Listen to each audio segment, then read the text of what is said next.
Ayun, Ay, di ba tinaga? Pulang-pula.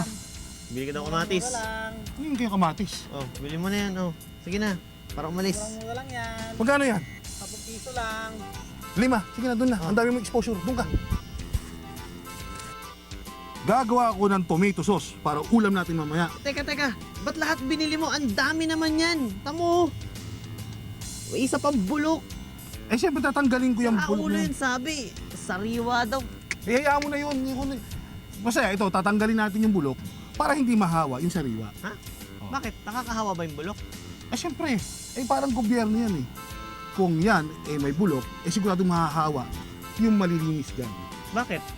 Marami pa bang bulok sa gobyerno? Siyempre, mayroong bulok sa gobyerno. Pero konti na lang. Kaya huwag ka mag-alala. Ito kasi nga, yung mga bulok na yan, tatanggalin din yan. Eh teka, paano naman aalisin yung mga bulok na yon na nasa gobyerno? Pero na ang bahala dyan. Lalo na ngayon, talagang seryoso sila sa pagbuwag ng mga bulok na yan. Yung mga tiwali. Oh, paano naman nila gagawin yun, Aber? Aba.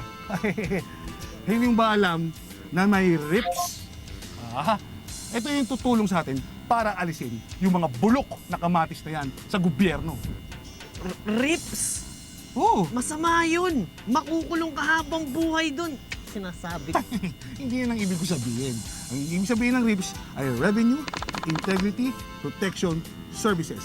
At yun ang tutulong sa atin upang maalis yung mga bulok at tiwali sa gobyerno.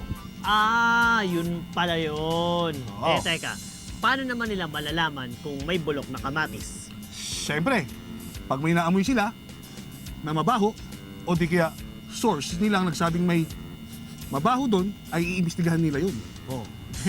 At yun ay titingnan nila kung ano yung aligasyon. Teka, itong rips na to, sakop ba nito lahat ng government agencies? Ay hindi. Nakapokus lang sila sa Department of Finance at sa mga ahensya na nakadikit dito. Gaya ng Customs, BI, at eto pa.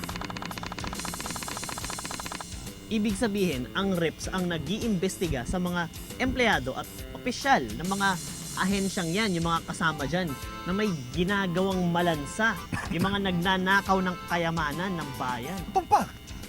Kung napag-alaman nila na may tiwali dun sa mga kawani yan, magsasampa sila ng kaso sa ombudsman o kaya dun sa karapat-dapat na ahensya. Paano naman nila malalaman kung may kahina-hinalang opisyal o kawani? Ganito yan, no? Yung ginagawa ng RIPS, nangungulekta sila ng mga impormasyon mula sa ibang sources. Maging ang publiko. Ayan, pwede nilang maging resources yan. So kapag nagbigay ako sa kanila ng lead, halimbawa, sasampahan agad nila yung opisyal?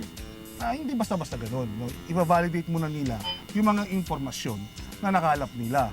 Pagkatapos ay i-analyze yan, tapos i-assess bago sila magsampa ng kaso. Kung halimbawang may reklamo ako, kunyari gusto ko ireklamo yung isang empleyado ng customs, anong gagawin ko pero ayokong magpakilala? Pwede rin. Dahil nga malaki nga yung publiko sa pagsugpo sa korupsyon, pwede kang magreklamo sa website ng RIPS. Ano naman yung website nila? Pumunta ka lang doon sa www.rips.gov.ph at dito, pwede mo nang ipadala ang iyong reklamo. Take note, optional ang pang-fill up ng pangalan doon sa website na yun. Kaya safe ka. Di ayos naman pala tong RIPS na to, yung pera ng bayan protektado ng RIPS. Siyempre, oo naman. Sa PDP, asenso only. Kaya naman pala, alam mo sabi nga nila, kung walang kurap, walang mahirap. Tama. At dapat sa mga korap na yan, ay dinudurog para itong kamatis sa bulok na to.